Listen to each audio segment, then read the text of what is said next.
드보라와 바락의 찬양의 배경이 되는 앞 사건을 간략하게 정리해 보도록 하겠습니다. 4장 1절을 보면 에훗이 죽은 후에 이스라엘은 또 하나님 앞에 범죄합니다. 그러자 하나님께서는 이스라엘을 20년 동안 가나안의 이 학대를 통해서 고통을 받게 하시죠. 4장 2절에서 3절 말씀입니다.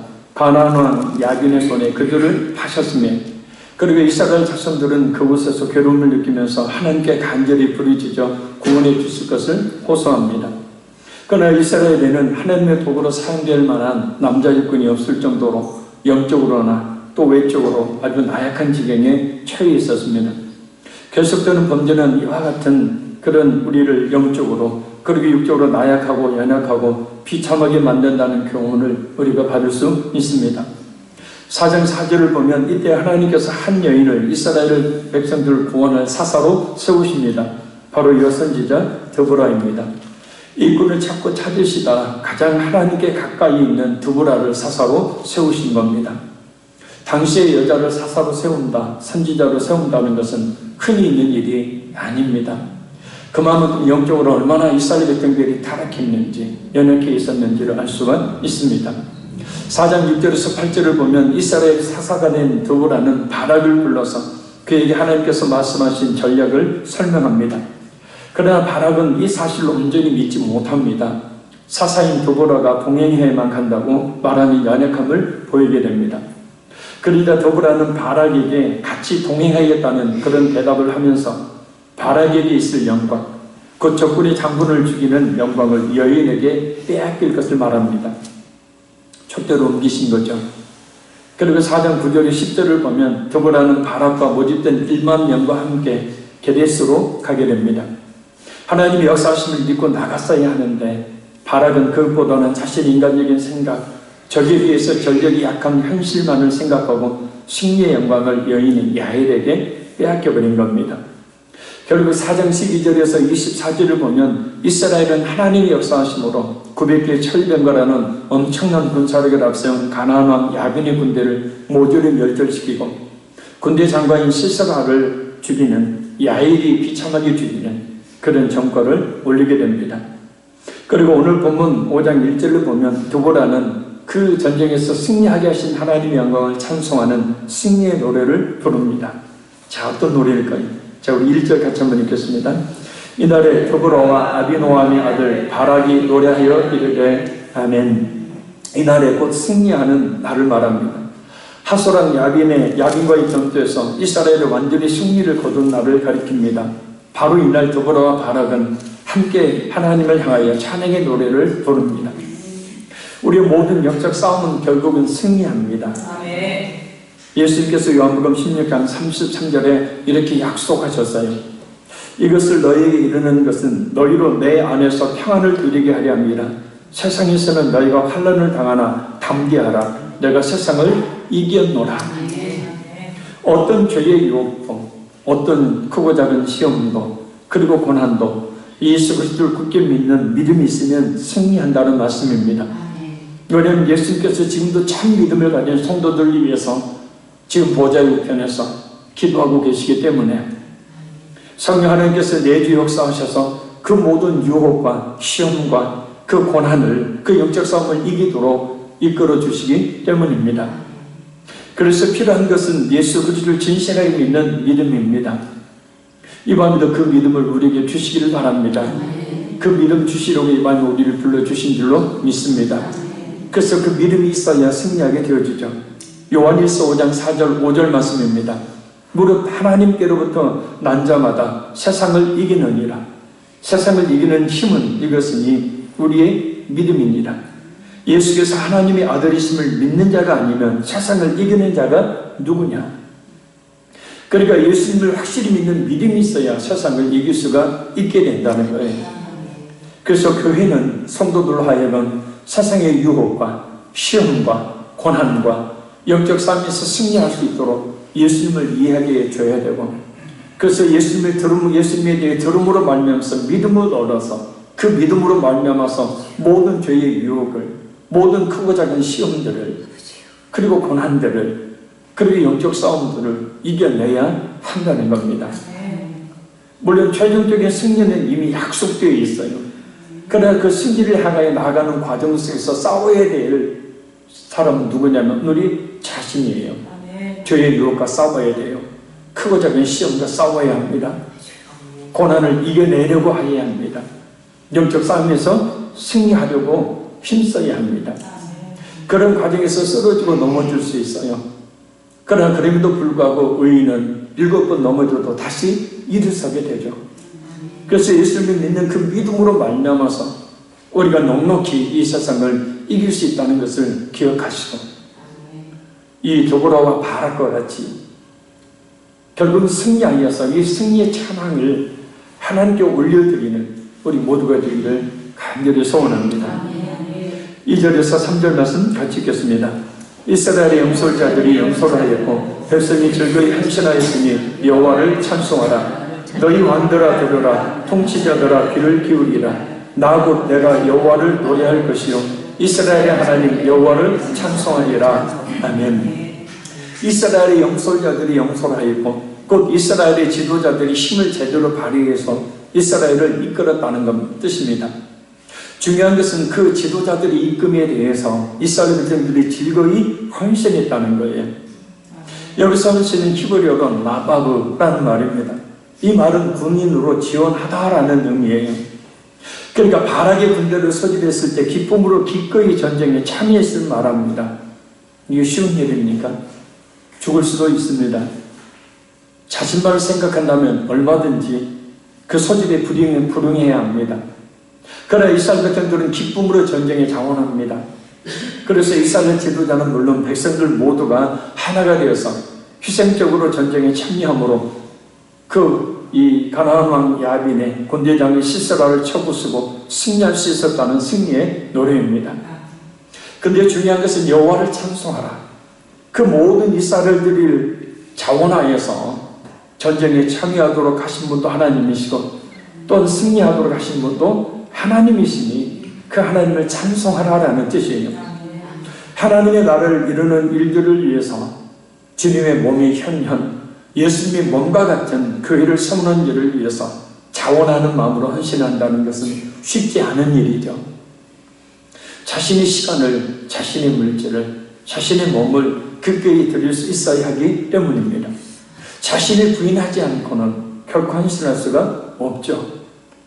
때로 닥칠 고난을 감수하며 또 여러 사람들이 비방의 소리도 들어야 하고 또 어떤 손해가 미쳐도 기꺼이 그것을 감수할 자세가 되어 있어야 헌신할 수가 있기 때문입니다. 결국 이스라엘 백성들이 이렇게 전쟁에 자원할 수 있었던 것은 하나님을 향한 믿음이 그 동기와 원인이 된다는 것을 알 수 있어요. 그런 믿음이었었다면 뻔히 현실을 보면 질전쟁에 참여할 수가 없었을 것이기 때문이에요. 그러나 그들은 하나님의 살아계심과 하나님의 함께 하심으로 역사하실 것을 굳게 믿었습니다. 그래서 완벽한 승리를 할 수가 있었어요. 무엇보다 지도자들이, 군사 지도자들이 그 믿음을 갖고 그들을 이끌어 주었기에 승리할 수가 있었다는 겁니다. 하나님의 나라를 이루는 일, 곧 주의 몸된 교회를 세우는 일을 위해서 모든 성도들이 이렇게 즐거이 헌신해야 합니다. 그럼 하나님께서 역사하십니다. 그렇게 믿음으로 나아갈 때 하나님께서 반드시 역사하십니다. 우리 4절 말씀 같이 읽겠습니다. 여호와의 주께서 세리에서부터 나오시고 에돔 들에서부터 진행하실 때 땅이 진동하고 하늘이 물을 내리고 구름도 물을 내렸나이다. 아멘. 전에 있었던 하나님의 그 역사하신 구원의 역사에 대한 해상입니다. 모든 것을 하나님께서 하셨음을 선포하는 노래이기도 합니다. 근데 참 우리가 주의 깊게 바라봐야 될 것이 이 도보라와 바락의 고백이에요. 주께서 세일에서부터 나오시고 에돔 들에서부터 진행하실 때 사실 모든 이 움직임의 실제적인 주체는 누구예요? 도보라와 바락 그리고 10,000명의 군사들입니다. 그런데 바락과 이스라엘의 10,000명의 그 군사들이 세일에서 나오고 에돔 들에서부터 진행하는데 마치 하나님이 하신 것처럼 그렇게 표현합니다. 하나님께서 나오시고 하나님께서 진행하셨다라고 노래해요. 왜요? 우리가 지난번에 살펴보았듯이 하나님께서 앞서가셨고 하나님께서 그들의 배후에 있었다는 사실을 이 드보라의 고백을 통해서 우리가 알 수가 있는 거예요. 그러니까 드보라는 그것을 본 거죠. 바락은 그것을 보지 못했지만 드보라는 그것을 본 겁니다. 만명의 군사가 가는 게 아니고 바락과 만명의 군사가 가는 게 아니고 하나님께서 친히 나오시고 하나님께서 친히 진행하시는 그 배후에 계시는 하나님의 그 역사하심을 본 거예요. 할렐루야. 바로 그런 믿음이 우리에게 있어야 된다는 거예요. 그러니까 우리가 하나님의 뜻을 이루려고 하는 모든 우리 행위 가운데 하나님께서 배후에 일하고 계신다는 거예요. 하나님께서 배후에 역사하신다는 거예요. 근데 바락은 그것을 못 봤어요. 근데 드보라는 그것을 봅니다. 그러니까 내가 가는 것 같은데 내가 가는 게 아니라 하나님이 함께 하시는 거죠. 믿음의 성도들 가운데 말입니다.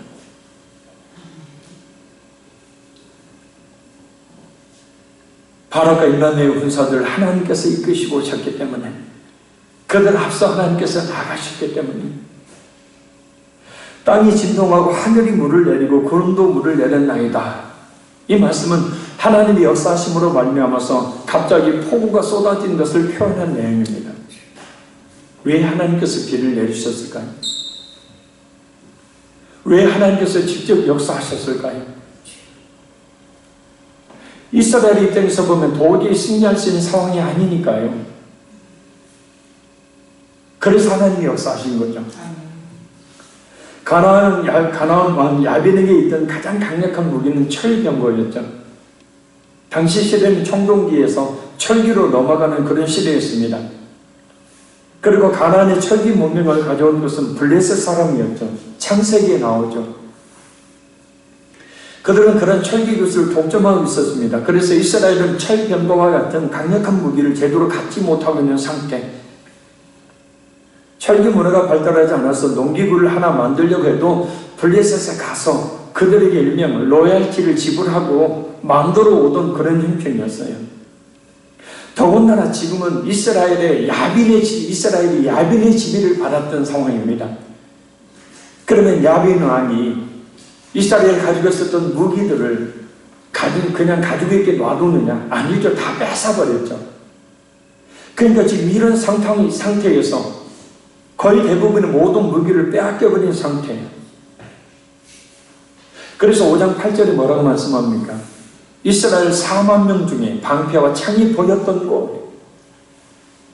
그러니까 제대로 된 무기가 없는 거예요. 4만 명이니까 앞에서 언급했던 만 명과 모순되어 보입니다. 그러나 이 만 명을 언급하는 것은 14절에서 15절을 통해서 알 수 있듯이 기송강 전쟁을 돕기 위해서 이스라엘의 에브라임 또 베냐민, 이스라엘 지파의 수까지 포함한 수를 말합니다. 아무튼 가나안 왕 야빈의 지휘하에 있었을 때 전혀 무기를 가질 수 없었던 처지에 그것도 철병거 900대를 가지고 있는 가나안 왕 야빈과 싸운다는 것은 세상적인 이치로 보면 도저히 상대가 않은 이길 수 없는 불가능한 싸움이에요. 그러나 아무리 강력한 철병거를 할지라도 땅이 평평하고 그리고 구도 있어야 움직일 수 있죠. 그 무기로서 역할을 할 수가 있는 거죠. 비가 와서 만약에 땅이 진흙탕이 되어버리면 천하에 아무리 강력한 무기인 철병거라 하더라도 움직일 수가 없으니 무용지물이 됩니다. 결국 하나님께서 폭우를 쏟아지게 하심으로 말미암아서 900대 내되는 강력한 무기인 철병거가 무용지물이 되게 하셨고 그래서 변변한 무기조차 제대로 없었던 처지에 있던 이스라엘이 그 전쟁에서 승리할 수가 있었다는 뜻이에요. 무슨 얘기냐면 우리가 할 수 없는 그때 하나님께서 역사하신다는 거예요. 아멘. 우리가 약할 그때 곧 강함이라. 그러니까 우리의 연약하고 우리가 약하고 우리 힘으로 어떻게 할 수 없는 그때에 하나님의 강하게 역사하신다는 거예요. 그것을 믿어야 합니다.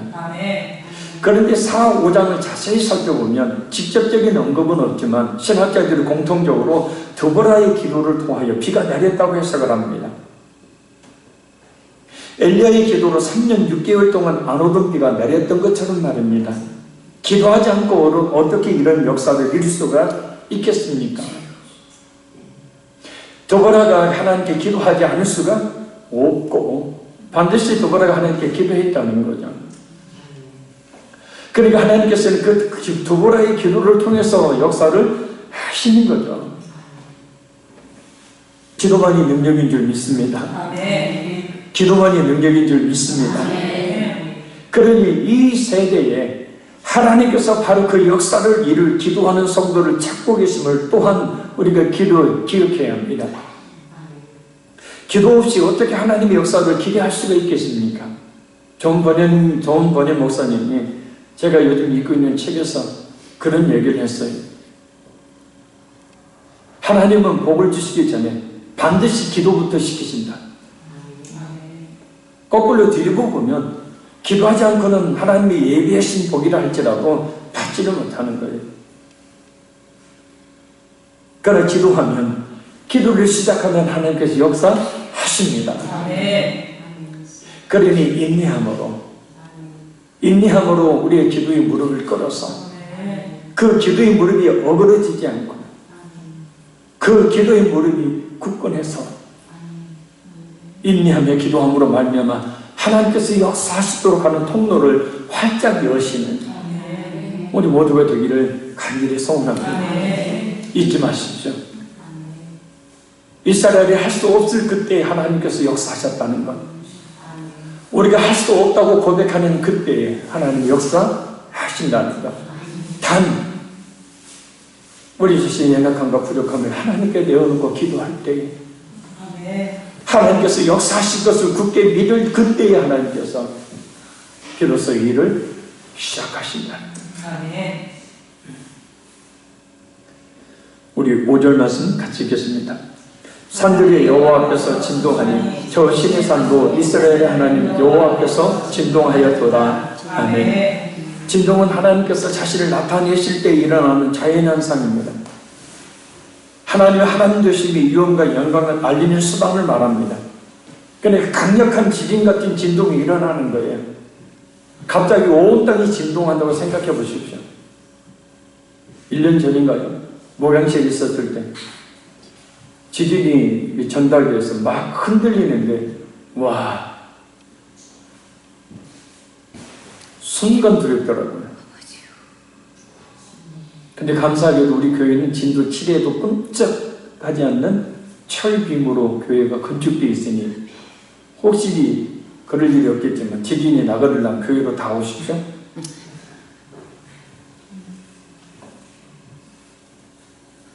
하나님께서 이렇게 진동하시도록, 하나님께서 이렇게 역사하시도록 우리는 기꺼이 하나님의 나라와 주의 몸된 교회를 세우는 일을 위해서 자원하는 마음으로 즐거이 헌신해야 합니다. 그들이 적을 물리치고자 나갔던 것은 아니잖아요. 하나님 부르시기에 죽을지도 모르는 전쟁에 즐거이 자기 자신의 온 몸과 마음을 드린 것 아니에요. 그러니 하나님께서는 이 오늘 본문을 보면 또 우리가 읽었던 드보라와 바락의 전쟁의 모습을 보면 이스라엘 백성 중에 상한 자가 없어요. 그죠? 상한 자가 없어요. 왜요? 하나님이 그럴 때 역사하실 것이기 때문에. 가만히 있는데 어찌 하나님께서 역사하시며 어찌 하나님께서 쓰시겠습니까? 어찌 하나님께서 복을 주실 수가 있겠습니까? 따라합니다. 하나님이 진동하시도록, 하나님께서 역사하시도록 즐거이 헌신하자. 우리 6절 보겠습니다.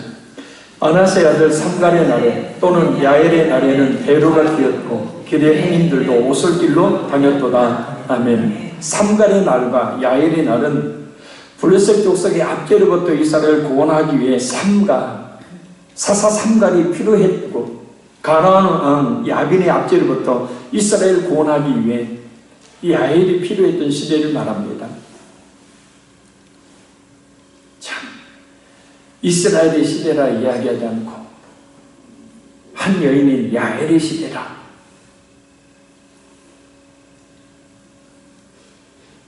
이방인들의 압제 가운데 이스라엘을 구원해 줄 삼갈과 야일과 같은 사사가 필요했던 시대에 대로가 비었습니다. 대로는 그 무역상들이 오가는 큰 길이죠. 그러니까 대로가 비었다는 것은 무역상들이 오가지 않았다. 곧 경제적으로 황폐함이 빠지게 되었음을 말하고요. 행인들이 오솔길로 다녔다. 곧 이스라엘의 이방인들의 압제를 피해서 이스라엘 백성들이 큰 길로 다니지 못하고 사람들이 잘 다니지 않는 그런 길로만 다녔다는 거예요. 이방인들의 압제가, 간호하는 야빈의 그 압제가 얼마나 심했는지를 알 수 있습니다. 이런 모습은 불순종과 죄로 인해 하나님과 교제가 끊겼을 때에 나타나는 현상입니다. 바로 악한 영이 역사한 경제적인 어려움이 닥치게 되는 거죠. 사탄이 욥을 시험할 때 모든 재산과 자녀들까지도 다 하루아침에 없어지게 했듯이, 그리고 이 사탄은 무엇보다 영적으로 강한 눌림 속에 빠뜨려 버립니다. 그러니 죄에 빠져서 하나님의 말씀에 불순종해서 이렇게 악한 영들에게 자신의 마음과 물질과 삶을 내어주는 일이 없도록 해야 합니다. 만약에 그런 일이 있거든 원인을 사람과 환경에서 찾지 말고 자신의 신앙에서 찾아야 합니다. 이스라엘과 같은 압제는 결국은 이스라엘의 불순종 때문에, 그들의 우상숭배 때문이었기 때문에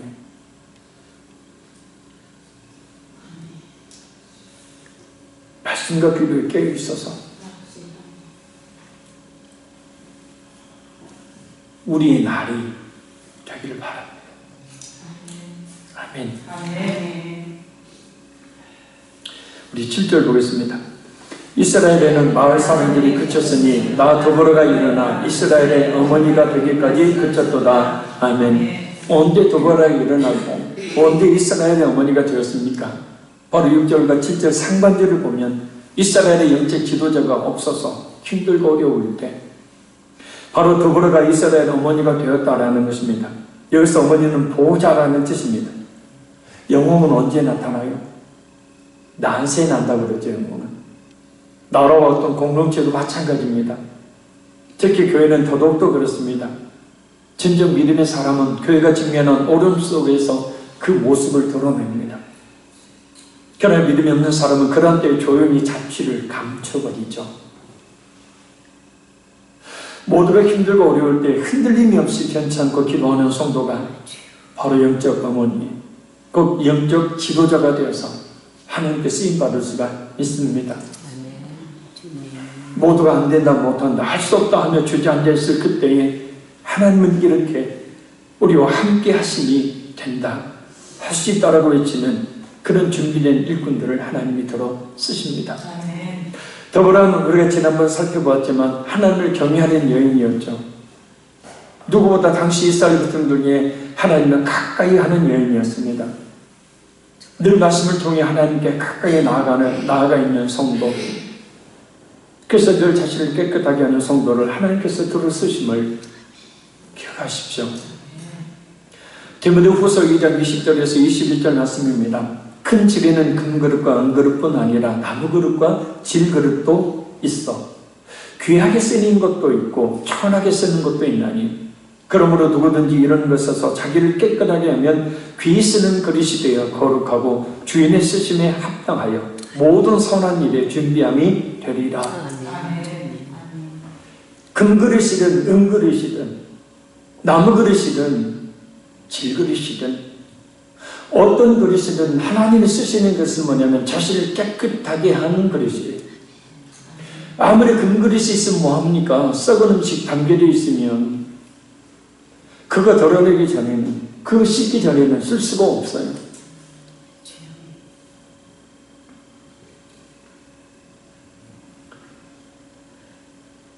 제 아내가 허리를 아프니까 설거지를 주로 제가 합니다. 근데 어떤 때는 이렇게 바쁘다 보니까 밥을 먹어야 되는데 설거지통에 설거지거리가 있어요. 물론 이제 집사람도 하지만, 그때 밥을 먹으려면 어떻게 해요? 깨끗이 씻어져 있는 그릇 쓰죠. 더러운 그릇은 안 쓰죠. 하나님을 향한 진실한 믿음. 아멘. 하나님을 향한 진실한 믿음. 그래서 하나님께서 언제라도 귀하게 쓰시는 하나님의 사람이 더욱더 되어야 합니다. 지금도 귀하게 쓰임받고 있지만 더 귀하게, 더 크게 쓰임받기를 원합니다. 이왕 신앙생활 할 바에는 좀 하나님께 확실하게 귀하게 크게 쓰임받다가 하나님 품에 가야 될 것 아닙니까? 우리 구주가 되시는 예수님은 과연 우리 자신을 어떤 일꾼으로 평가하고 계실까요? 하나님은 지금 우리 자신을 어떻게 여기시며 또 어떻게 쓰시기를 원하실까요? 우리 8절 보겠습니다. 우리가 세신들을 택하였으므로 그때의 전쟁이 선문에 이르렀으나 이스라엘의 4만 명 중에 방패와 창이 보였던가. 아멘. 우리가 세신을 택하였으므로 이스라엘 이방신인 풍요신인 바알들과 그 다음에 다산과 전쟁의 신인 아스타롯들을 섬겼음을 말합니다. 중요한 것은 그런 우상숭배가 바로 이스라엘의 전적으로 말미암아 패하여 압제와 고통을 당하게 된 결정적인 원인이 되었다는 겁니다. 골로새 3장 5절 6절 말씀입니다. 그러므로 땅에 있는 지체를 죽이라. 곧 음란과 사욕과 부정과 악한 정욕과 탐심이니 탐심은 곧 우상숭배니라. 이것들로 말미암아 하나님의 진노가 임하느니라. 음란에 대한 탐욕적인 모습, 물질에 대한 탐욕스러운 모습, 성공과 번익을 위해서라면 하나님까지도 버리는 바로 현대 기독교인들의 가장 큰 우상입니다. 무엇보다 우리가 하나님의 진노가 임하지 않도록 철저하게 배격해야 될 우상은 따라합니다. 자신 우상이다. 그 우상보다 더 무서운 것이 자신 우상이에요. 왜요? 그 우상들은 자신이 우상되지 않으면 결코 섬기지 않은 우상이니까요. 자신 하나님보다 위에 두는 행위, 하나님 말씀보다 자신의 생각을 위에 두고 말씀이 아닌 자신의 생각을 최고로 여기며 사는 행위가 바로 우리 현대 기독교인들이 가장 배격해야 될 우상입니다. 왜냐하면 이 사람들도 결국 하나님보다 말씀보다 당장 자신들을 이웃게 한다는 그 바알들과 아스타롯들이라는 잘못된 생각 때문에 그런 우상을 숭배했기 때문입니다.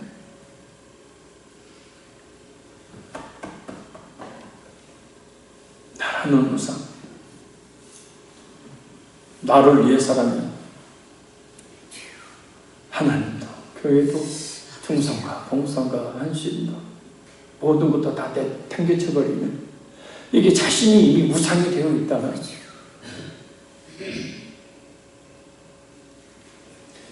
구절이 있습니다.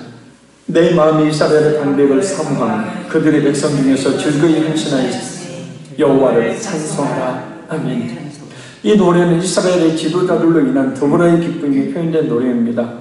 여기서 이스라엘의 방백들은 앞에서 말했던 이스라엘의 지도자들이 아니라 전쟁에서 활약한 군사 지도자들, 쉽게 말하면 이 군사 지휘권을 가지고 있는 지휘자를 말합니다. 바로 그들의 백성 중에서 즐거이 헌신하였기 때문이다. 죽음의 위협이 도사리고 있는 전쟁터에서 이 군사 지도자들은 이스라엘 백성들보다도 앞장서서 전쟁에 참여했다는 거예요. 그러니까 참된 지도자는 뒤에서 소리만 지르지 않죠. 뒷짐만 지고 있지 않습니다. 참된 지도자는 앞장서죠. 특히 전쟁과 같은 상황 가운데서 기꺼이 자신을 헌신하기를 주저하지 않고 앞장섭니다. 그래야 군사들이 따를 것이기 때문입니다. 하나님의 나라를 위해서, 죄 몸된 교회를 세우는 일을 위해서 우리 자신은 항상 앞장선 지도자들이 되어야 합니다. 이스라엘의 군사 지도자들이 드보라에게 기쁨이 되었 것처럼, 그래서 우리 예수님의 마음을 그 무더운 한여름의 얼음 냉수처럼 시원하게 해드릴 수 있는 그런 일꾼들이 우리 모두 되어야 될 줄 믿습니다. 그의 어떤 어려움과 문제 앞에서 그때를 자신이 즐거이 헌신할 수 있는 기회로 여기며 앞장서는 그런 지도자. 그래서 모든 성도들이 존경에 따른 그런 지도자 말입니다. 그런 성도들이 되어줄 줄로 믿습니다. 우리 10절에서 11절 읽겠습니다. 흰 나귀를 탄 자들, 양 탄 자에 앉은 자들, 길에 행하는 자들아 전파할지어다. 활 쏘는 자들의 소리로부터 멀리 떨어진 물 깊는 곳에서도 여호와의 공의로우신 일을 전하라. 이스라엘에서 마을 사람들을 위한 의로우신 일을 노래하라. 그때 여호와의 백성이 성문에 내려갔도다. 아멘. 흰 나귀를 탄 자들, 당시에도 지금도 그렇지만 하얀색 나귀가 굉장히 드물죠. 근데 흰 나귀를 탔다는 것은 그 드물고 드문 비싼 나귀를 탔다는 건 뭐냐면 이스라엘의 사회 지도자나 또 상류층을 이야기합니다. 양탄자에 앉았다. 양탄자는 쉽게 구할 수 있는 것이 아니죠. 그래서 양탄자에 앉았다는 것은 이스라엘 부자들을 이야기하고 길에 행하는 자들은 일반 대중이나 하층민을 말합니다. 곧 모든 이스라엘의 부귀 영화, 빈부, 귀천, 지위, 고하를 막론하고 승리의 하나님을 찬양하는데 동참하라는 뜻이에요. 그리고 활 쏘는 자들의 소리로부터 멀리 떨어진 물 깊는 곳은 활 쏘는 자들에 의한 더 이상의 소란이 없는 우물을 이야기합니다. 그러면 전쟁을 하다 보니까 목이 무척 타죠. 그러니 우물에 가서 왁작지껄 하면서 그 우물의 물을 퍼마시죠. 그런데 그런 소리가 들리지 않아요. 뭐예요? 모든 압제가 끝나서 자유롭게 마음껏 우물을 마시게 되었다. 그것을 전하라. 또한 의로우신 일을 납제받고 학대받던 이스라엘 권하게 베푸셨던 하나님의 행하심을 말합니다. 그 의로운 일을 노래하라. 그리고 그때 여호와의 백성이 성문에 내려갔도다. 이 말씀은 이스라엘 백성들이 전쟁에서 승리한 뒤로 더 이상 이제는 숨어서 오솔길로 다니지 않고 생활의 중심지인 성문으로 돌아와서 정상적인 삶을 회복했음을 이야기합니다. 하나님께서 모든 것을 진행하시고 성취하셨지만 도보라와 바락을 비롯한 이스라엘의 군사 지도자들과 군사들이 즐거이 헌신했던 행동이 없었다면 이런 평안과 이런 회복과 이런 부흥은 없었을 것입니다.